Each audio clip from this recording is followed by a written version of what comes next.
Good morning. Welcome to day 77 of my Munros challenge. Today I'm walking route number 114. I'm parked at Beinn Tulaichean car park, which is very close to the site of Rob Roy's house, apparently, where it used to be. Today I'm walking to Munros, Beinn Tulaichean, which is Hill of the Hounds, and Cruach Ardrain, which is a high stacked heap. I'm just looking across in that copse of woods and there's a dilapidated building. I wonder if that's Rob Roy's, the site of his abode, as it were. Now there is a route back off of Beinn Moor down here. I think it comes down that hillside there, and I did consider that when I was plotting and planning, but we're heading up here, up the glen, and we're going to eventually hang a left and aim straight up for the Beinn. So the track's going to fork right, and we're going up that glen there, not that glen. So there we go, got a nice sign pointing us on our way. Jump over this stile, follow the burn. So we're following this Land Rover track. We're quite a rugged glen on the underside of Beinn over there. When we were up there last, we were in cloud as well. Do you know what? I think Beinn's just appeared out the clouds.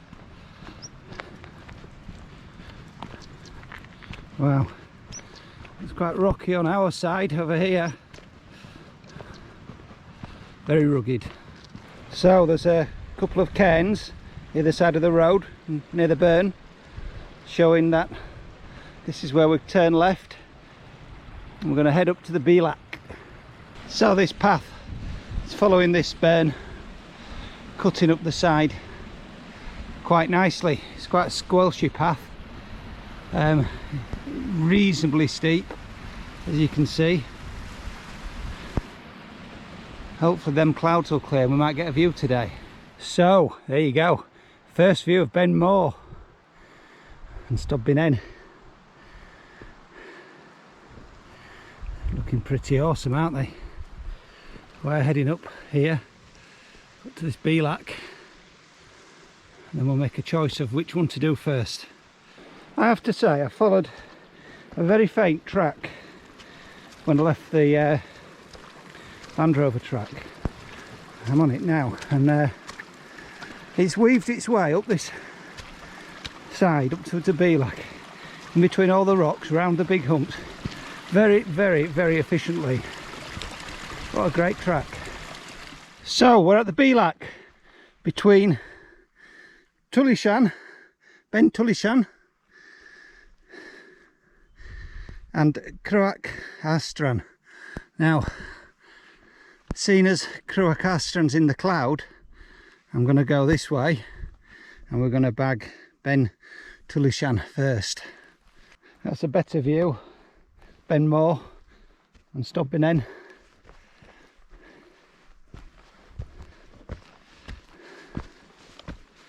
It was mentioned in one of the guidebooks I read that they were surprised that this one maintained its Munros status due to the short distance it is from the Beinn. Wow, so here we are, Beinn Tulaichean. Clouds coming in over there. So we've got Beinn Moor, Beinn.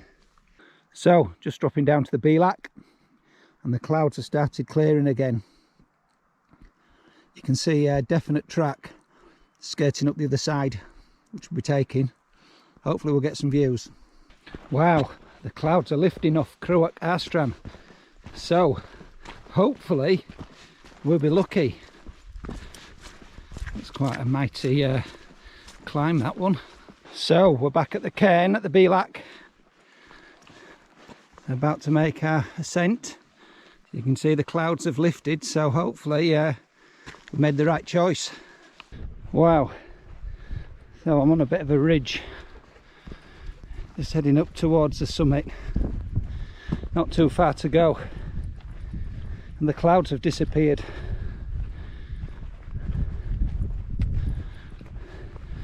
So I should maybe look down towards Beinn Tulaichean down that way, I think. Wow. All the clouds have come in behind us, so we definitely did the right thing which way we bagged these. Wow, that could be the top over there. Look at this. There's Beinn Tulaichean down there.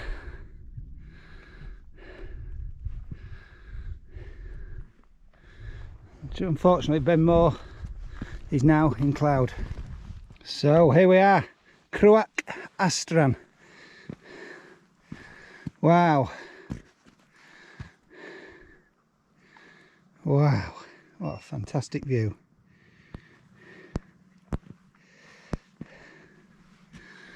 Wow. Definitely chose the right way round. Behind me it was engulfed in cloud. So then I do believe that is Beinn Tulaichean, just with a bit of cloud on it.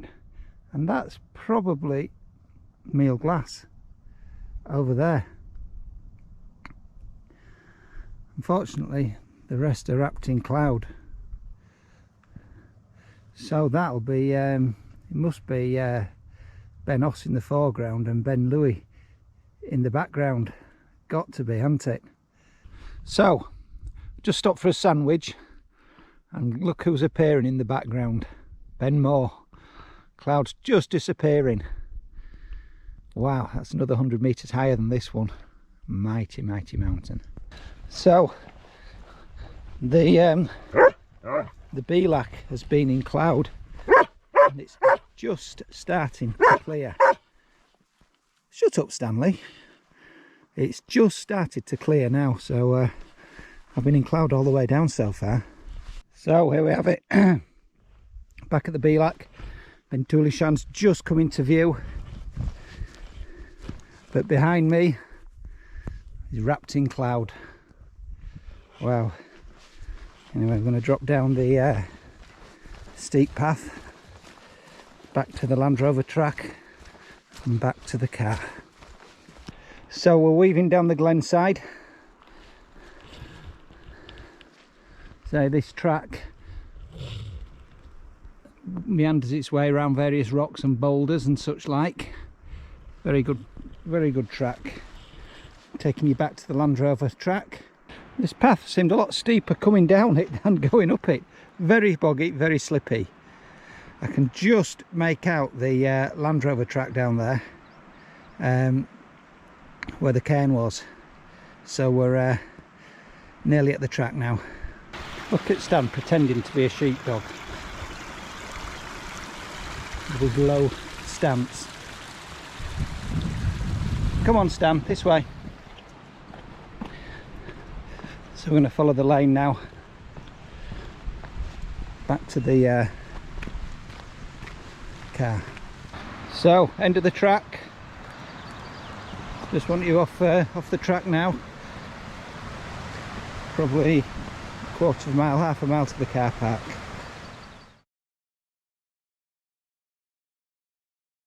Hi, welcome to day 77 of my Munros challenge.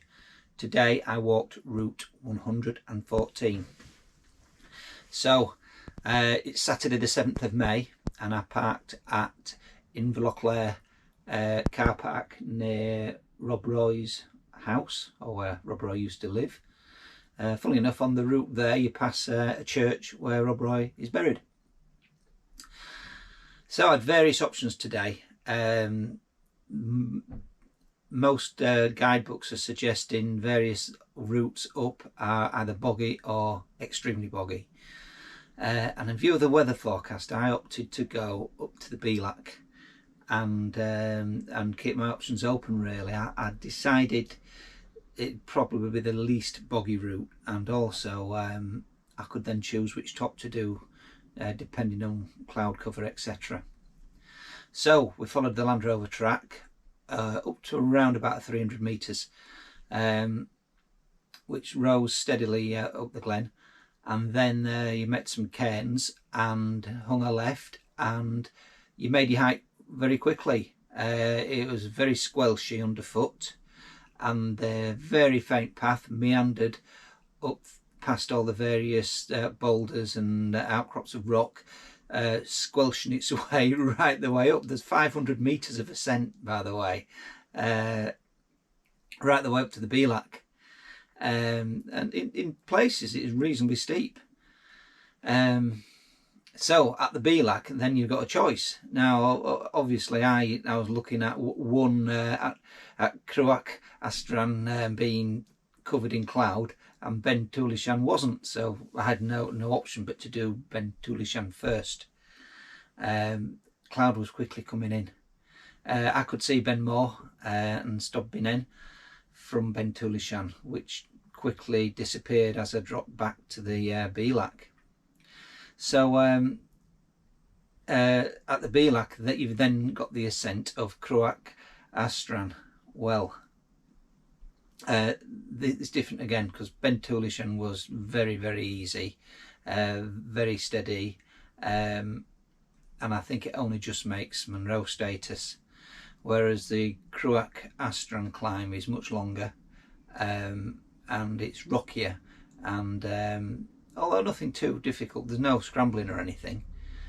Now I was walking into cloud, but the cloud kept popping in and out and showing me some fabulous views, and then disappear again.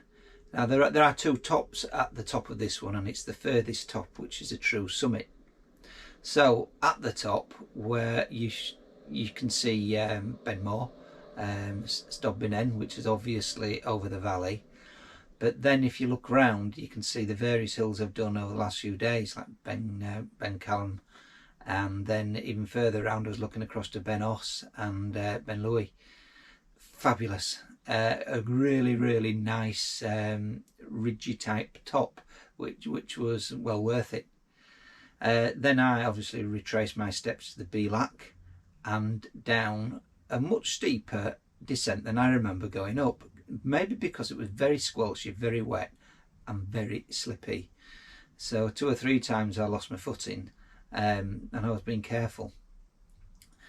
So the day was 10 miles. It took me 5.5 hours, and there was 3,355 feet of ascent.